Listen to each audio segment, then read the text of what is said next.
Today we're taking a look at these NBA matches, which are happening on Friday, May 27, 2022, and giving you match breakdowns, betting tips and predictions in general on these games.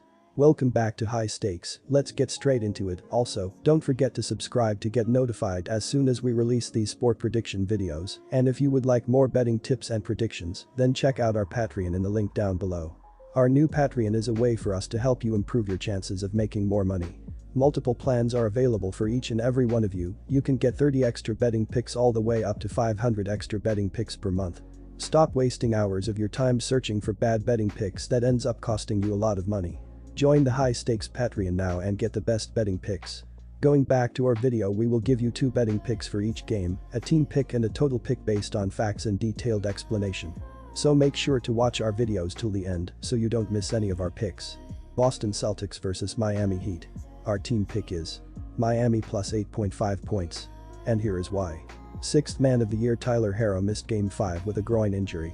He also missed Game 4, and the Heat scored a combined 162 points, fell 100-82 in Game 4, without their second leading scorer in the regular season.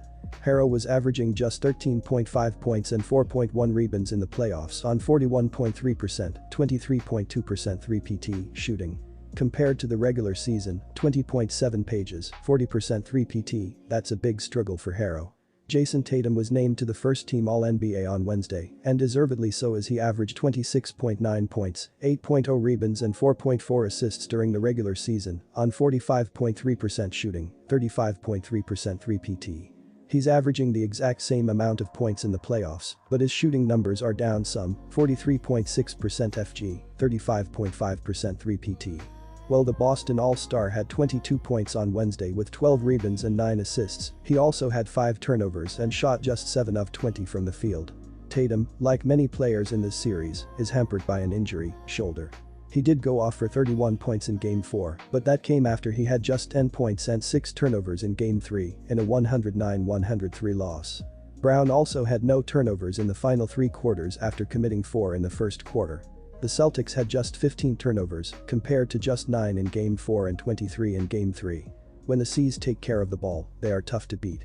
You add a defense that led the league in points per game allowed, field goal percentage defense and 3-point defense, you have the formula for the finals.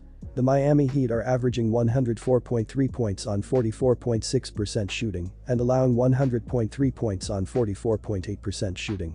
Jimmy Butler is averaging 25.6 points and 7.1 rebounds, while Bam Adebayo is averaging 14.7 points and 7.8 rebounds. Tyler Herro is the third double-digit scorer, and Max Strus is grabbing 3.9 rebounds. The Miami Heat are shooting 31.2% from beyond the arc and 80.2% from the free throw line. The Miami Heat are allowing 33.8% shooting from deep and are grabbing 41.1 rebounds per game. Boston is 1 win away from advancing to the NBA Finals after they used a great second half to get the Game 5. They trailed by 5 at the half, but then went on to outscore Miami by 18 in the second half to cruise to the win.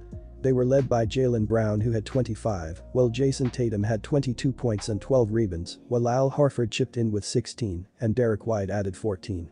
The Miami Heat have not looked good as of late, but getting 9 points on the road is too many to pass up. In this series, both teams have struggled to find consistency as neither team has won 2 in a row, and although there has been a ton of blowouts, the Heat have all the tools to keep this one close. Outside of a disastrous third quarter, Game 5 would have been much closer as they were outscored by 16. In a must-win Game 6, I expect their defense to be on point out of the break. Along with that, they have already beaten Boston on the road in this series, but although most games have been a blowout, the Heat have too much pride and too many shooters to make just 16% of their 3-point shots in back-to-back games. Even if Herro doesn't play or is just a decoy, Gabe Vincent, Duncan Robinson, Tucker and Strus are capable of shooting 50% from beyond the arc. Butler is another prideful veteran who won't just let Brown and Tatum outshine him as they did the last 2 games. Take the dog here to make it a close one, finally, in a desperation game for Miami. Our total pick is over 201. And here is why. The Heat finished the season atop the Eastern Conference as they went 53-29 while going 24-17 on the road. In the playoffs, they have been led by Butler, who's averaging 25.6 ppg, while Adebayo is averaging 14.7, while Tyler Herro is averaging 13.5. They are shooting 44.6% from the field and 31.2% from 3, compared to 46.7% from the field and 37.9% from 3, as the shots haven't fallen as often as in the regular season. The Celtics have been led by Tatum, who's averaging 26.9 ppg, while Brown is averaging 23.1 and Smart is averaging 15. Boston is also shooting 45.7% from the field and 36.5% from 3 in the playoffs. In the season, meanwhile, they went 51-31 while going 28-13 at home. In the regular season, Boston went 2-1 against Miami, but did lose the final game of the regular season. Harrow is listed as questionable for Game 6, but Miami needs to make 3-point shots whether he plays or not. Or just any shots. Jimmy Butler made just 4 of 18 on Wednesday and had 13 points. Max Strus was 0-for-9 and is now 0-for-16 in the past 2 games. Kyle Lowry and Victor Oladipo combined for 1-for-13. The Heat shot a pathetic 7 of 45, 16% from long range. In the playoffs, the Heat are shooting just 31% from long range, compared to 38% to lead the NBA in the regular season. Here is cold shooting, but against Boston on Wednesday, there were also long droughts. The Heat were up 42-37 at the half, but the Celtics wound up taking the lead in the third quarter and took total command when they went on a 24-2 run from late in the third quarter and early in the fourth. Miami is the older team with Butler, 32, Kyle Lowry, 36, PJ Tucker, 37, and Oladipo, 30, at over 30.